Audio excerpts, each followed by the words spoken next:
지금 아마 한남동 공간 앞에 현재 모습입니다. 제가 오늘 아침에 남산을 올라갔어요. 남산 올라갔다가 차를 몰고 한남동 공간을 들려봤습니다. 네네. 봤더니 그 나이 드신 분들이 그 새벽까지 추운데 그 앞쪽에 좀 앉아 있더라고요. 근데 그 통로는 확보되어 있기 때문에 저는 검찰이 언제든지 들어가서 체포영장 집행할 수 있다고 생각합니다. 그러면 여기서 체포영장 집행과 관련돼서 정식 변호사인지는 모르겠습니다만 석동현 변호사, 윤곽근 변호사, 그리고 김종민 변호사, 그리고 나경원 의원까지 이 체포영장을 발부한 지금 서부지방법원 이순영 판사의 그 집행영장 발부 내용 중에 형사소송법 110조, 111조, 즉 군사상 기밀을 요하거나 공익상 기밀을 요하는 경우에 책임자의 승낙이 있어야 된다. 이것을 예외 조항으로 적용해서 이 체포영장을 발부한 걸 가지고 이것은 월권이다. 어떻게 법 적용을 판사가 배제할 수가 있는가. 판사의 삼권분리 위반이다. 뭐 조선일보도 또 거기에 맞장구를 치는 그런 글들이 나오고 있는데 이에 대해서 한 변호사님 의견 부탁드리겠습니다. 체포영장의 적법성에 관한 논지들이 제기되고 있는데요.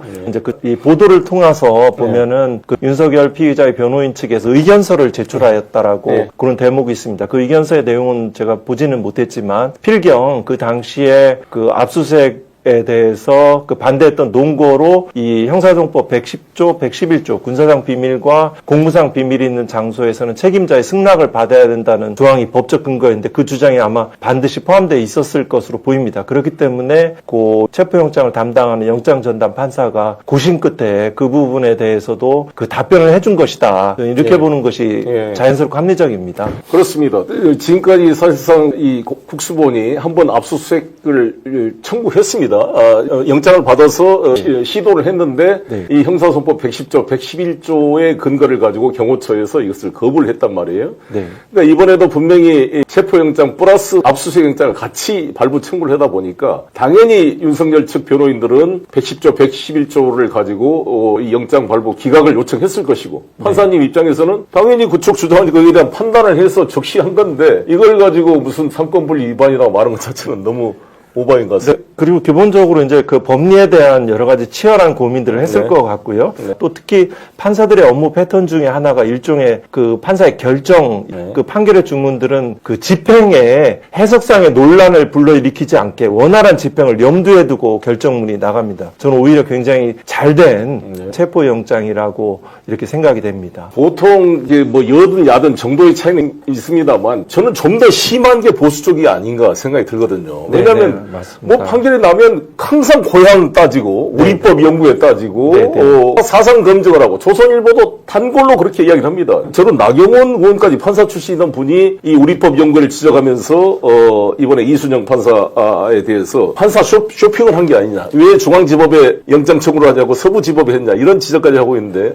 의견 부탁합니다. 지금 이제 이 사건에 대해서는 그 토지관할이라는 게 있습니다. 형사소송법에. 거기에서 이제 범죄지, 그 다음에 그 피해자의 주소, 거소, 현재지 등이 그 관할이 있습니다. 그런데 이제 용산은 안가가 범죄 장소일 수도 있고요.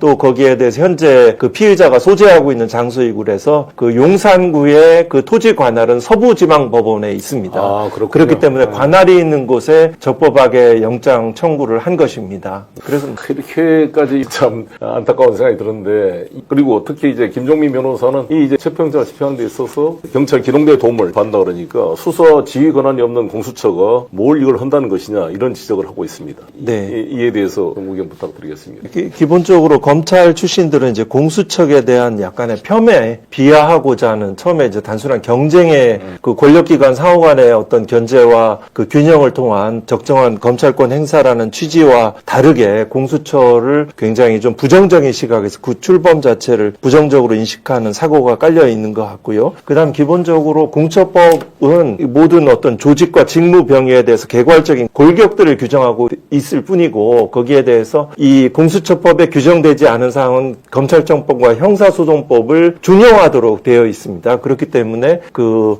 공수처 검사도 검사입니다. 그래서 그 영장 집행에 있어서 그 사법경찰 관리를 지휘할 수 있는 권한을 가지고 있습니다. 그리고 지금 그 판결의 집행 또 이제 법원의 기본적인 결정 그 허가장에 대한 집행에 있은 판결 주문도 마찬가지고요. 경찰은 물론 필요하면 군대, 군사력도 같이 동원됩니다. 그래서 이러한 부분들은 그 행정법상 경찰도 이제 행안부 소속 이제 그 행정력이잖아요. 이에 필요한 협조를 얻는 것이다. 근데 무엇보다 이거는 본말이 전도된 거죠. 체포영장에 대해서 그 불법적인 실력적인 저항을 대비해서 그거를 제거하기 위한 정당한 공무 집행에 대해서 그거를 그 발을 걸고 그 태클하고 이런 기괴한 논리를 만들어내는 것 자체가 본말이 전도된 것으로 생각이 됩니다. 일단 그 대통령 경호처장한테도 경고를 하고 싶습니다. 사실상 대통령은 아시다시피 이 내란 외환의 죄 같은 경우는 불소추 특권 적용 대상이 아닙니다. 이미 윤석열은 이 박근혜 때와는 완전히 질적으로 다릅니다. 이 내란 외환의 죄를 지금 범했다고 명백한 증거들이 지금 나타나 있는 상황에서는 사실상 경호 대상이 아니고 이거는 헌법재판소법상 권한쟁의도 아닙니다. 대통령으로서 어떤 그 헌법기관으로서의 권한을 행사한 것도 아니고 개인 지금 범죄 행위 피의자에 대한 체포영장이고 압수수색도 그 110조, 111조가 적용 안 되는 이유가 그 자체 압수수색이 아니라 체포를 위한 압수수색의 조건이기 때문에 아니라는 그런 말씀을 드리고요. 아까 제가 한번 띄워보실랍니까? 그 민사집행법 제5조를 한번 띄워보겠습니다. 이게 민사집행법인데요. 우리가 채권 채무관계가 있을 때 원고가 뭐 대금 반환 청구 소송을 해서 이제 판결을 받았다. 그걸 채무명의라 그럽니다. 그러면 이제 채무자의 재산, 책임재산을 이제 집달리를 보내가지고 강제 집행해서 자기 채권을 만족시켜야 되는데 만약에 책임재산을 회피한다든지 어디다가 그럴 때 그거를 찾기 위해서 집행관이 주거 창구 그밖에 장수수하고 잠금 문과 그 문을 두드려 부실 수도 있습니다.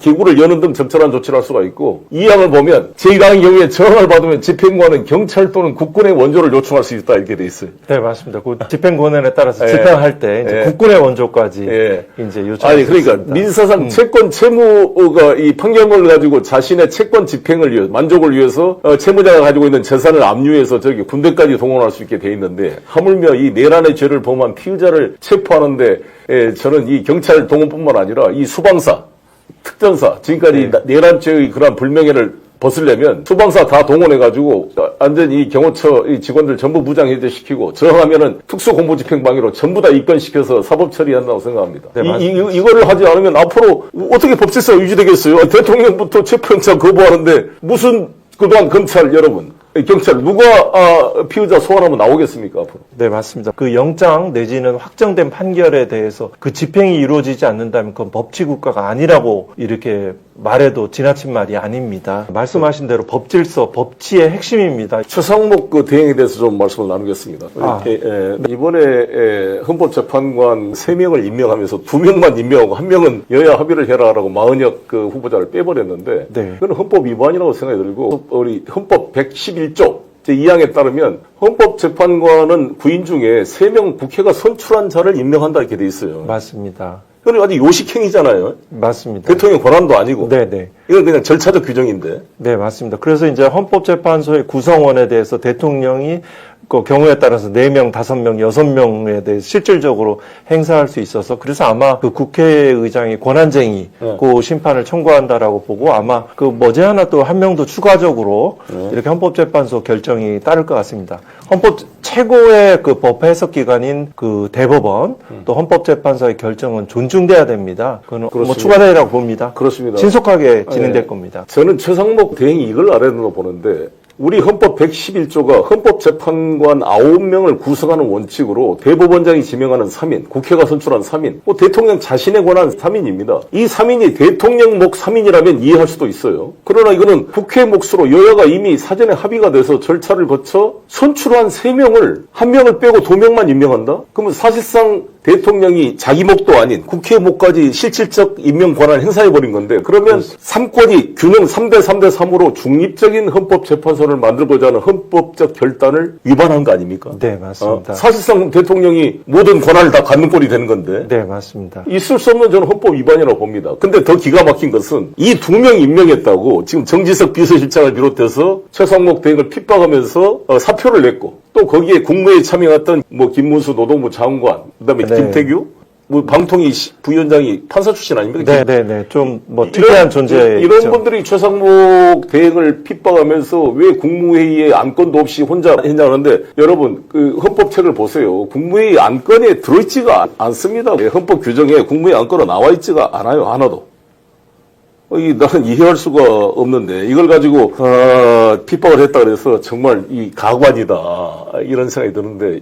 네네. 그렇습니다. 지금 이제 송 대표님하고 제가 대화를 나누면서 이분의 장점이라고 생각하는 것은 그 사법시험도 하시고 법학에 대한 해석에 대한 이해들이 좀 제가 느껴져서 되게 이분의 큰 장점이구나 싶은 생각이 들었습니다.